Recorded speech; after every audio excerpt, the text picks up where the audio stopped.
इस टॉपिक में आज हम समझने वाले हैं पीकॉक वाइजमैन परिकल्पना। परिकल्पना को सिद्धांत भी कहते हैं या मॉडल भी कहते हैं। तो पीकॉक वाइजमैन परिकल्पना किस क्षेत्र से संबंधित है, किसने दी, क्यों दी, डायग्राम पर इसको कैसे दर्शाया जाता है, ये सारी की सारी चीजें बहुत ही आसान भाषा में हम इस लेक्चर के अंदर समझने वाले हैं। तो जो पीकॉक और वाइजमैन है, इससे पहले जो थ्योरी हमने पढ़ाई थी, ये जो परिकल्पना हमने पढ़ाई थी, उसका नाम था वेगनर का नियम। तो पीकॉक और वाइजमैन का जो नियम है, ये जो सिद्धांत है, यह भी सार्वजनिक व्यय में वृद्धि के कारणों पर प्रकाश डालता है।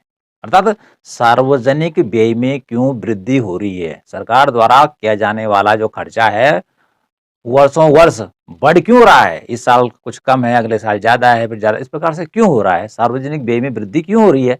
तो इस पे सबसे पहले जो विचार दिया था, सिद्धांत दिया था, वह दिया था वेगनर ने। वेगनर के बाद आता है पीकॉक और वाइजमैन की परिकल्पना। तो यह जो परिकल्पना है, यह सार्वजनिक व्यय में वृद्धि को बतलाने वाली परिकल्पना है। कहने का मीनिंग क्या है कि पीकॉक वाइजमैन परिकल्पना किससे संबंधित है। तो आंसर होगा सार्वजनिक व्यय में वृद्धि क्यों हो रही है। अगला, यहां पर जो पीकॉक और वाइजमैन है, उसने कुछ बातें बताई हैं, बहुत ही गहराई से बताई हैं। तो ऐसे में यहां पर कुछ प्रभाव हैं, उसमें से आपने एक प्रभाव कमेंट बॉक्स में लिखना है। कोई दिक्कत नहीं है, आप लिख सकते हैं, उसकी चर्चा हम अभी करने वाले हैं।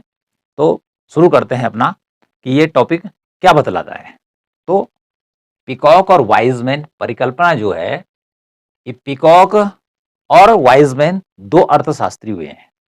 कितने अर्थशास्त्री हुए हैं? दो अर्थशास्त्री हुए हैं, और दो अर्थशास्त्रियों मिलकर सार्वजनिक व्यय में वृद्धि के कारणों पर प्रकाश डाला है, चर्चा की है। इन्होंने बताया कि सार्वजनिक व्यय में क्यों वृद्धि हो रही है। तो जब दोनों ने मिलकर एक सिद्धांत डेवलप किया, तो इस सिद्धांत का नाम दोनों के नाम पर कर दिया गया। क्या कर दिया गया? पीकॉक वाइजमैन और परिकल्पना। अब जानते हैं कि जो पीकॉक था, इसका पूरा नाम क्या था? पीकॉक का पूरा नाम था एलन टी पीकॉक। ठीक है जी। और जो वाइजमैन है, ये दूसरा इकोनॉमिस्ट है, इसका नाम था जैक वाइजमैन। दोनों ही जो अर्थशास्त्री थे, ये कहां के रहने वाले थे? ये ब्रिटेन के रहने वाले थे, इंग्लैंड के रहने वाले थे। दोनों के दोनों ब्रिटिश अर्थशास्त्री थे। ओके, अब देखिए इन्होंने क्या किया। दोनों अर्थशास्त्रियों ने 1890 से लेकर और 1955 तक, 1890 से लेकर और 1955 तक इंग्लैंड में सार्वजनिक व्यय में जो परिवर्तन हुआ, कि सरकार द्वारा जो किया जा रहा खर्चा है, उसमें क्या परिवर्तन हुआ है, कि बढ़ा है या घटा है, इतने सालों का डेटा का इन्होंने अध्ययन किया। और उसके बाद इन्होंने सार्वजनिक व्यय में वृद्धि का अपना एक अलग सा नियम दिया, जिसे कहते हैं पीकॉक वाइजमैन परिकल्पना। अब पीकॉक वाइजमैन परिकल्पना क्या है, कि सार्वजनिक व्यय में वृद्धि क्यों होती है, तो इसको एक छोटे से उदाहरण के द्वारा पहले समझ लेते हैं, उसके बाद आगे चर्चा करेंगे। माना कि एक है शांति का काल, देश में शांति है। ठीक है जी, शांति है मतलब देश में कोई आक्रमण की स्थिति नहीं है, पीसफुल कंडीशन है। ओके, तो ऐसे में भी क्या होगा, सरकार सार्वजनिक व्यय तब भी करेगी, तब भी सार्वजनिक व्यय करेगी, पैसा खर्च करेगी, चाहे रोड बनाना है, चाहे उसको डैम बनाना है, स्कूल बनाना है, कॉलेज बनाना है, तब भी बनाना है उसको। ठीक है जी, ये होगा शांति का काल। एक होता है युद्ध का काल, कि जब कोई देश किसी पे आक्रमण कर लेता है, ये दूसरा समय उसका आ जाता है। तीसरा क्या होता है कि युद्ध कुछ समय तक चलेगा, उसके बाद क्या होगा, बंद हो जाएगा। तो तीसरा समय होगा युद्ध के बाद का समय। ठीक है, इसे कहते हैं युद्धोपरांत। ओके, तो क्या हो गया, एक तो हो गया पीस का टाइम किसी देश में, फिर एक हो गया वार का टाइम, और एक हो गया पोस्ट वार का टाइम। ओके, तो वाइजमैन और यहाँ पर जो पीकॉक है, उसने क्या समझाने के प्रयास किया कि सार्वजनिक व्यय क्यों बढ़ता है। ओके, यहाँ पे समझना है कि शांति काल में सरकार को सार्वजनिक व्यय के लिए 100 करोड़ रुपए की जरूरत है। 100 करोड़ रुपए की जरूरत है, सरकार ने बजट में जो कर लगाए 100 करोड़ रुपए इकट्ठा कर लिए। ओके जी, लेकिन क्या हुआ कि युद्ध, किसी देश ने आक्रमण कर दिया उस पर, ठीक है, या दो देशों के बीच युद्ध हो गया। ठीक है जी, अब सरकार के पास अगले साल भी 100 करोड़ रुपए ही टैक्स से पैसा आ रहा है। टैक्स से पैसा जो आएगा वो 100 करोड़ रुपए ही आएगा, लेकिन सरकार को उस समय युद्ध में पैसे के लिए अतिरिक्त, अर्थात माना कि 50 करोड़ रुपए की अतिरिक्त जरूरत पड़ती है। क्यों पड़ती है भाई? जब युद्ध होगा तो हथियार खरीदने पड़ेंगे, ठीक है, बम गोले सब खरीदने पड़ेंगे, तो ज़्यादा पैसे की ज़रूरत होगी। ओके, तो ऐसे में सरकार क्या करेगी, अपने देश के लोगों पर ज़्यादा टैक्स लगाएगी। ओके, तो पहले तो लोग क्या करते हैं, टैक्स देना पसंद नहीं करते हैं। ओके, लेकिन जब युद्ध की बात आती है, तो युद्ध में क्या होता है कि देश प्रेम की भावना होती है, अपने देश को बचाना है, तो लोग यदि सरकार करों की दर बढ़ा देती है और क्या करती है कि 50 करोड़ रुपए, मतलब 100 करोड़ रुपए के अतिरिक्त 50 करोड़ रुपए टैक्स से इकट्ठा कर लेती है। ओके जी, तो उसमें लोग देना स्वीकार कर लेते हैं कि देश का सवाल है, जब देश रहेगा तो हम भी रहेंगे। ओके जी, तो क्या हुआ, सरकार का खर्चा शांति काल में माना कितना है, 100 करोड़ रुपए। उसके बाद युद्ध काल में वह बढ़कर हो गया 150 करोड़ रुपया। ओके, उसके बाद जब युद्ध समाप्त हो गया, तब क्या होता है, युद्ध समाप्ति के बाद कि जो खर्चा 100 करोड़ रुपए था शांति काल में, पीकॉक वाइजमैन का क्या कहना है कि सार्वजनिक व्यय का जो स्तर है युद्ध काल के बाद सरकार द्वारा जो टैक्स युद्ध के दौरान लगाए गए थे उनमें कटौती कर दी जाती है। तो इसको होना कैसे चाहिए था कि फिर युद्ध के बाद शांति पीरियड आ जाता है, तो ऐसे में जो सरकार का सार्वजनिक व्यय है वो 100 करोड़ होना चाहिए था। लेकिन पीकॉक वाइजमैन ने क्या पाया कि जो सार्वजनिक व्यय है युद्धोपरांत, युद्ध के बाद, वह अपने पुराने स्तर पर नहीं आता, अर्थात 100 करोड़ रुपए पर नहीं आता है, बल्कि वह क्या होता है, कुछ बढ़ जाता है। ठीक है, उसके स्तर में वृद्धि हो जाती है। ठीक है जी, तो शांति काल में कितना था, 100 करोड़ रुपया। युद्ध में कितना हुआ, 150 करोड़ रुपया हो गया। लेकिन जब युद्ध के बाद की स्थिति हुई, तो जो सरकार का सार्वजनिक व्यय है वह इस पुराने स्तर पर नहीं पहुंचता है। ठीक है, 100 करोड़ पर नहीं पहुंचता है, बल्कि अगला स्तर ही प्राप्त कर लेता है, 130 करोड़। ठीक है जी, न वो 150 करोड़ रहता है। ओके जी, तो कुल मिलाकर शांति के समय सरकार का जो सार्वजनिक व्यय था, ठीक है जी, और युद्ध काल में जो सार्वजनिक व्यय बढ़ा, ओके जी, यहाँ पे तो टैक्स से बढ़ा। ठीक है जी, लेकिन उसके बाद जब लड़ाई समाप्त हो जाती है, तो उसके बाद सरकार का जो सार्वजनिक व्यय है वह 100 करोड़ वापस नहीं आता है, बल्कि सार्वजनिक व्यय, ठीक है, इस व्यय से कुछ ज्यादा हो जाता है।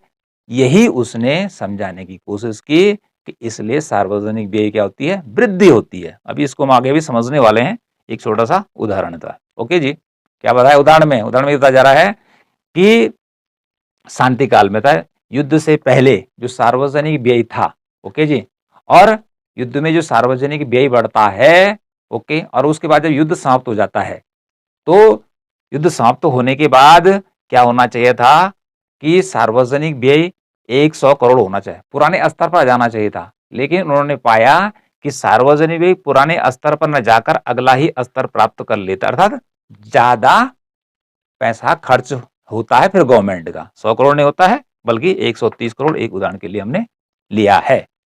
आगे पीकॉक और वाइजमैन ने क्या कहा, जो सार्वजनिक व्यय होता है वो लगातार नहीं होता भाई, कि एक साल में क्या होगा 10 करोड़, 20 करोड़, 30 करोड़, 40 करोड़ में लगातार नहीं बढ़ता है। उन्होंने कहा कि जो सार्वजनिक व्यय है इस प्रकार का निरंतर नहीं होता है। सार्वजनिक व्यय किस प्रकार से होता है, इन्होंने समझाया कि माने पहले 10 करोड़ हो गया, उसके बाद कितना हो गया, 15 करोड़ हो गया, उसके बाद कितना हो गया, 12 करोड़ हो गया, इसके बाद 20 करोड़ हो गया, फिर क्या हो गया, 18 करोड़, मतलब अप डाउन चलता रहता है। इस प्रकार से सार्वजनिक व्यय निरंतर नहीं होता है, किसके अकॉर्डिंग, पीकॉक और वाइजमैन के अनुसार, बल्कि इन्होंने पाया कि सार्वजनिक जो व्यय है वो कई चरणों में होता है, स्टेप वाइज होता है।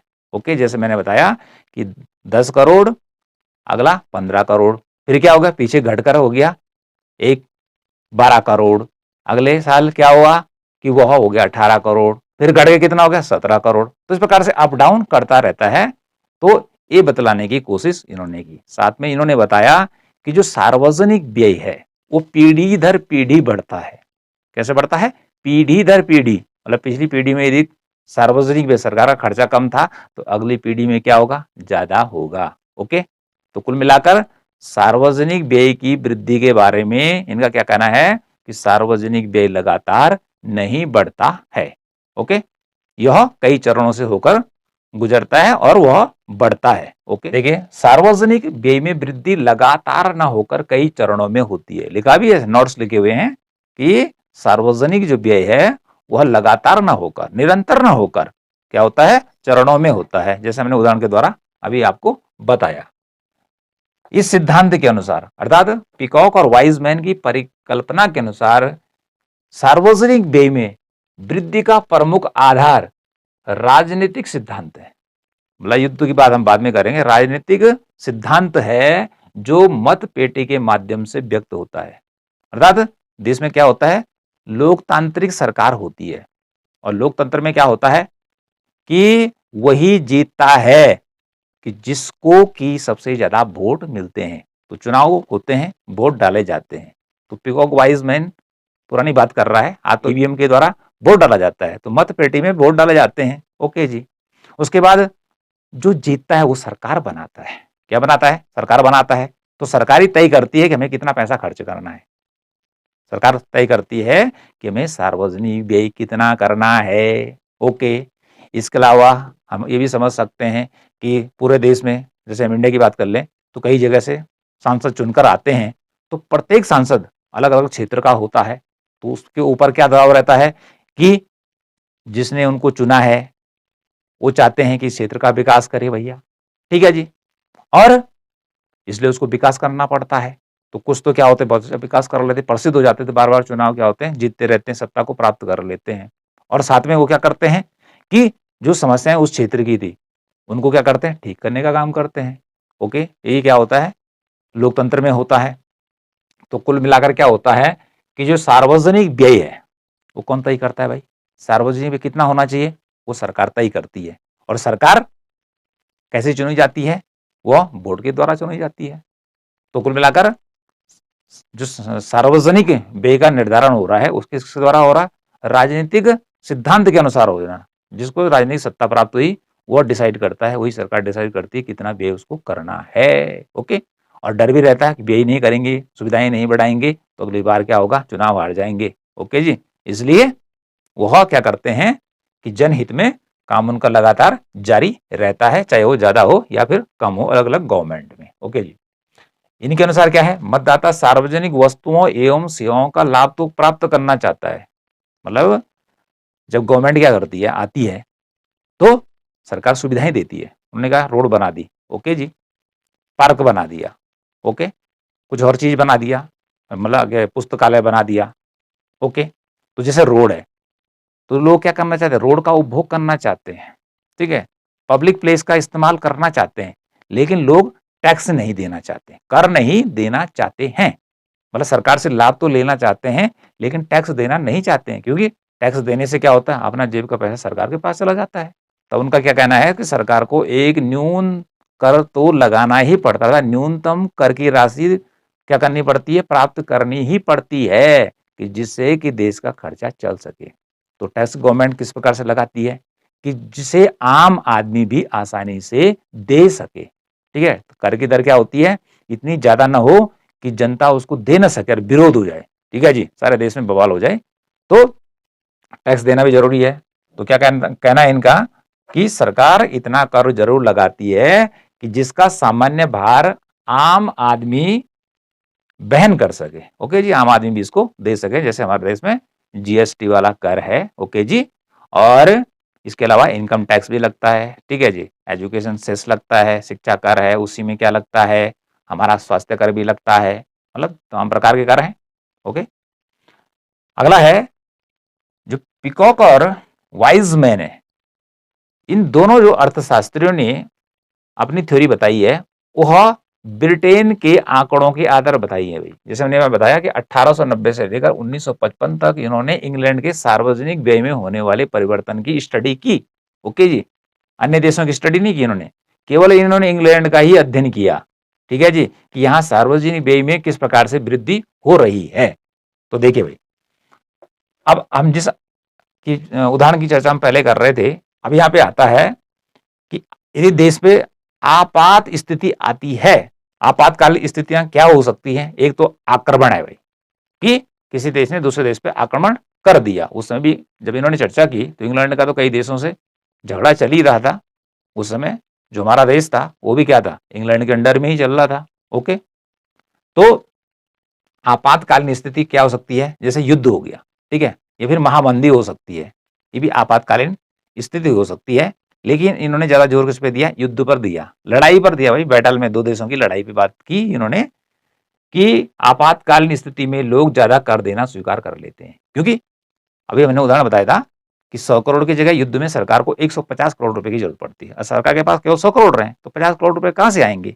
तो इन्होंने कहा कि उस समय यदि सरकार कर की दर को बढ़ा देती है, करारोपण ज्यादा कर देती है, तो लोग उस समय खुशी खुशी दे देते हैं, क्योंकि उस समय देश का सवाल है, ठीक है, देश प्रेम का सवाल है, अपने देश को जिताना है, तो लोग क्या देते हैं, कर ज्यादा दे देते हैं। इसलिए सरकार के पास क्या पैसा ज्यादा आ जाता है और वह उसको क्या कर सकती है, खर्च कर सकती है।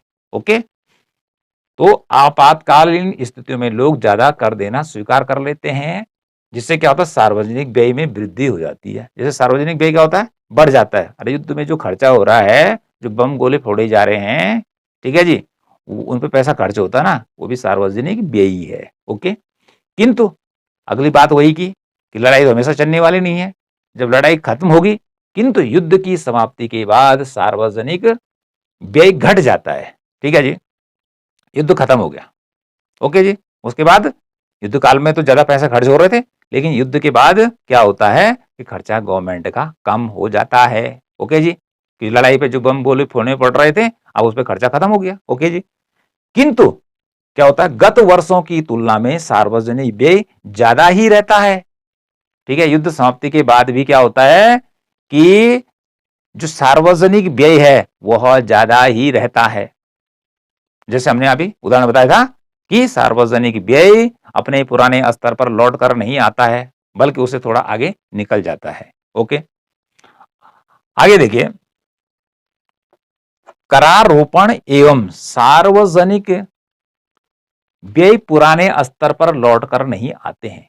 ये आगे लिखा हमने उसी के बारे में कि जो करारोपण मतलब टैक्स एक बार गवर्नमेंट ज्यादा लगा देती है लड़ाई के समय, लेकिन जैसे लड़ाई समाप्त होती है तो टैक्स की दरों को कम कर दिया जाता है। ये कुछ कर बिल्कुल ही समाप्त कर दिए जाते हैं, लेकिन टैक्स रेट एक बार बढ़ गया, माना 15% बढ़ गया, तो सरकार उसको क्या कि पहले का स्तर माना कि वो 8% था, उस पर नहीं लाएगी, उसको रख देगी 12% के आसपास ही। ठीक है जी, तो एक बार जो ऊपर चला गया था टैक्स का रेट थोड़ा सा कम कर देगी, लेकिन पहले वाले बराबर स्तर पर नहीं लाएगी।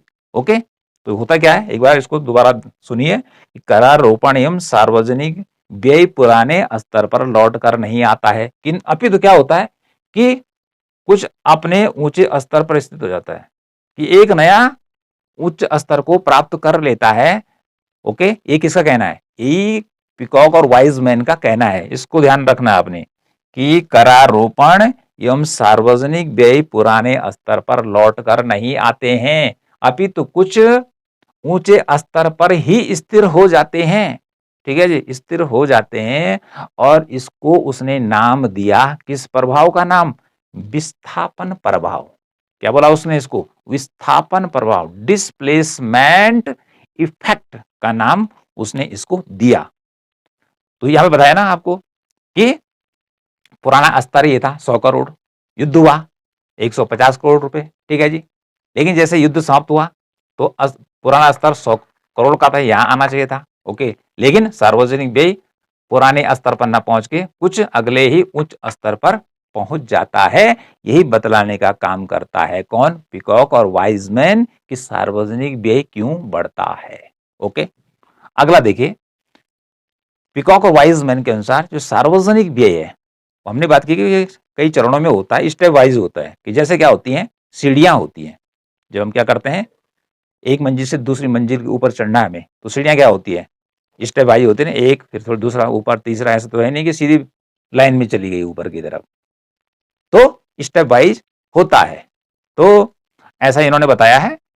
तो देखिए अब प्रभाव की बात करते हैं इनकी, कि जो वाइजमैन और पिकॉक है, इन्होंने सार्वजनिक व्यय में जो वृद्धि की बात हो रही है, इसमें इन्होंने 3 प्रभावों की बात की है, 3 प्रभावों की बात की है। और ये प्रभाव JRF, ठीक है, नेट की परीक्षा में कई बार पूछा जा चुका है। ठीक है, और रेखा चित्र भी पूछा जा चुका है। ठीक है, और आगे पूछा जाता रहेगा, उसे घुमा फिरा कर कुछ भी पूछा जा सकता है। तो टॉपिक बड़ा इंपॉर्टेंट है। ठीक है, तो विस्थापन प्रभाव क्या है इनका, कि डिस्प्लेसमेंट इफेक्ट, ठीक है। दूसरा इनका इफेक्ट है निरीक्षण प्रभाव, ठीक है, इंस्पेक्शन इफेक्ट। और तीसरा जो प्रभाव होता है वो है केंद्रीयकरण या एकाग्रता प्रभाव। तो ये 3 प्रभाव एक साथ पूछे गए हैं, ठीक है जी, मैच करने के लिए दिए गए कि पिकॉक वाइजमैन परिकल्पना में ए प्रभाव रहते हैं, ठीक है जी, मैच करो, ठीक है जी, या छांटो जो भी है। तो 3 प्रभाव याद रखने, विस्थापन प्रभाव, निरीक्षण प्रभाव, केंद्रीयकरण या एकाग्रता प्रभाव। अब बात आती है कि विस्थापन प्रभाव क्या है। पहले बता चुका हूं कि युद्ध के समय और युद्ध से पहले, ठीक है, युद्ध के समय और युद्ध से पहले और युद्ध के बाद, ठीक है, कि यहां पर चर्चा हुई है कि शांति काल में क्या होता है, सार्वजनिक व्यय कम रहता है। तो उस समय सरकार का सार्वजनिक खर्चा कम ही रहता है, ये सार्वजनिक व्यय कम रहता है। लेकिन जब लड़ाई लगती है तो लड़ाई करने के लिए ज्यादा युद्ध अस्त्र शस्त्र की जरूरत होती है, ठीक है। तो फिर ऐसी स्थिति में सरकार क्या करती है, जनता पर कर लगाती है और जनता उस समय कर दे देती है, जिससे सरकार के पास अतिरिक्त पैसा जाता है लड़ाई लड़ने के लिए। ओके जी। और जब लड़ाई समाप्त हो जाती है तो उसके बाद क्या होता है कि जो सरकार ने टैक्स लगाए थे उनको धीरे धीरे कम करना शुरू कर देती है। लेकिन जितने टैक्स का स्तर पहले था उस स्तर पर नहीं आते हैं। पहला माना पर 10 था, ठीक है, युद्ध काल में उसको 15 कर दिया, तो वो 10 पे नहीं आएगा, उसको 12% पे सरकार लगा देगी। तो इस प्रकार से क्या होता है कि जो सार्वजनिक व्यय का पुराना स्तर था और युद्ध के बाद जो नया स्तर पैदा हुआ, तो वह नया स्तर पुराने स्तर के बराबर नहीं होता है, बल्कि ये अगले ही सार्वजनिक व्यय के ऊंचे स्तर को प्राप्त कर लेता है, या सार्वजनिक व्यय पहले की तुलना में बढ़ जाता है। ओके जी, कि सार्वजनिक व्यय युद्ध से पहले की स्थिति में युद्ध के उपरांत नहीं पहुंचता है, इसे ही कहते हैं विस्थापन प्रभाव। ओके जी। अगला है निरीक्षण प्रभाव। लड़ाई समाप्त हो गई, ओके जी, युद्ध भी समाप्त हो गया। अब क्या होता है कि अब देश का पुनः विकास करना है। युद्ध में तो बड़ी क्षति होती है ना, युद्ध में कोई फायदा थोड़ी हो रहा है, नुकसान हो रहा है। उसके बाद क्या होता है कि समाज की अपनी पुरानी समस्याएं, ठीक है जी, आ जाती हैं, क्योंकि युद्ध के बाद तो शांति काल ही आता है। तो उसके बाद जो समाज की समस्याएं रहती हैं, कहीं रोड है, कहीं बिजली है, कहीं पानी की समस्या है, ठीक है, तो फिर क्या होता है कि समाज के लोग अब इन सुविधाओं को प्राप्त करना चाहते हैं, ठीक है, शांति काल में, युद्ध के बाद इनको पुनः बरकरार रखना चाहते हैं, अपना रोजगार प्राप्त करना चाहते हैं। तो इन सामाजिक अड़चनों को दूर करने के लिए फिर क्या होता है, उनको सरकार भी देख रही है, समाज भी देख रहा है, समाज डिमांड कर रहा है, सरकार क्या कर रही है, देख रही है, तो सरकार उसकी पूर्ति करने का काम करती है। तो जो देखा जा रहा है क्या समस्याएं हो, ठीक है, उन समस्याओं का निदान निकालना है। कैसे निकालना है, निरीक्षण करके। कैसे करना है, निरीक्षण करके। अरे माना बात कोई स्कूल क्या है, स्कूल बहुत पुराना है, देखने गए कि भाई स्कूल में छात्र संख्या कम क्यों है, देखा बिल्डिंग बहुत पुरानी है, ओके जी, टूट गई है, बरसात में क्या होता है, पानी टपकता रहता है, छात्रों को बैठने में कठिनाई होती है, ठीक है जी, इंस्पेक्शन किया, ओके जी, फिर लोगों की क्या डिमांड है, उन्होंने कहा जी इसको ठीक कर दीजिए। इंस्पेक्शन करने के बाद एक, ठीक है, बजट दे दिया उनको, फिर बिल्डिंग बन गई। तो इंस्पेक्शन में क्या होता है, कंडीशन को देखते हैं और उस कंडीशन को सुधारने का काम करते हैं। ओके जी। अगला है केंद्रीयकरण या एकाग्रता प्रभाव। एकाग्रता या केंद्रीयकरण प्रभाव, अभी होता क्या है कि सार्वजनिक जो व्यय है, आर्थिक विकास के काम क्या होते हैं, सरकार के लगातार जारी रहते हैं, ठीक है, आगे भी सरकार के काम लगातार जारी रहते हैं। तो ऐसी स्थिति में सार्वजनिक व्यय की जब हम चर्चा कर रहे हैं, तो सार्वजनिक व्यय हमेशा सरकार के द्वारा ही किया जाता है, निजी क्षेत्र नहीं करता है। ऐसा नहीं है कि टाटा अंबानी वहां सब खर्चा करना शुरू कर दिया उन्होंने, ओके, कि हम वृद्धावस्था पेंशन देंगे, ठीक है, हम किसान सम्मान निधि देंगे, ठीक है, हम बाल कल्याण के लिए देंगे। ऐसा काम निजी क्षेत्र का नहीं है, निजी क्षेत्र का काम है अपना मुनाफा कमाना, ठीक है जी। तो केंद्रीयकरण प्रभाव में क्या होता है कि सार्वजनिक व्यय क्या होता है, सरकार का एक अभिन्न हिस्सा बन जाता है, ठीक है, कि हमें सार्वजनिक व्यय करना ही करना है भैया सरकार को, और नहीं करेंगे तो क्या होगा, अगली बार सत्ता में नहीं आएंगे। तो सार्वजनिक व्यय क्यों करना पड़ता है, आर्थिक वृद्धि के लिए भाइयों। किस लिए करना पड़ता है, आर्थिक वृद्धि के लिए। आर्थिक वृद्धि में क्या होता है भाई, देश के अंदर बहुत सारी सुविधाएं जुटानी है, ठीक है जी, बहुत सारे क्षेत्रों का विकास करना है, बहुत सारे वीडियो हमने चर्चा की है। तो उनका विकास करना है, तो कुल मिलाकर केंद्रीयकरण प्रभाव में क्या होता है कि ये एकाग्रता प्रभाव कि सरकार का जो झुकाव होता है, वह आर्थिक वृद्धि पर लग जाता है। ठीक है जी, आर्थिक विकास पर लग जाता है। तो इसे कहते हैं केंद्रीयकरण प्रभाव और इसमें सरकार की भागीदारी बढ़ जाती है। ठीक है जी, सार्वजनिक व्यय करने में सरकार की भागीदारी बढ़ जाती है और जो निजी क्षेत्र की है वह घट जाती है। ओके, तो अब बात आती है कि रेखा चित्र पर ये कैसे आएगा, क्योंकि रेखा चित्र पर भी प्रश्न पूछे गए हैं। ठीक है जी, आगे भी पूछे जाते रहेंगे। तो रेखा चित्र पर इसको किस प्रकार से दर्शाया जाएगा, रेखा चित्र कैसे बनाया जाएगा, दो दो डायग्राम के द्वारा मैं आपको इसको समझाऊंगा। ठीक है जी, लेकिन इस वीडियो में नहीं, ये आपको बताया जाएगा आपको नेक्स्ट वीडियो में।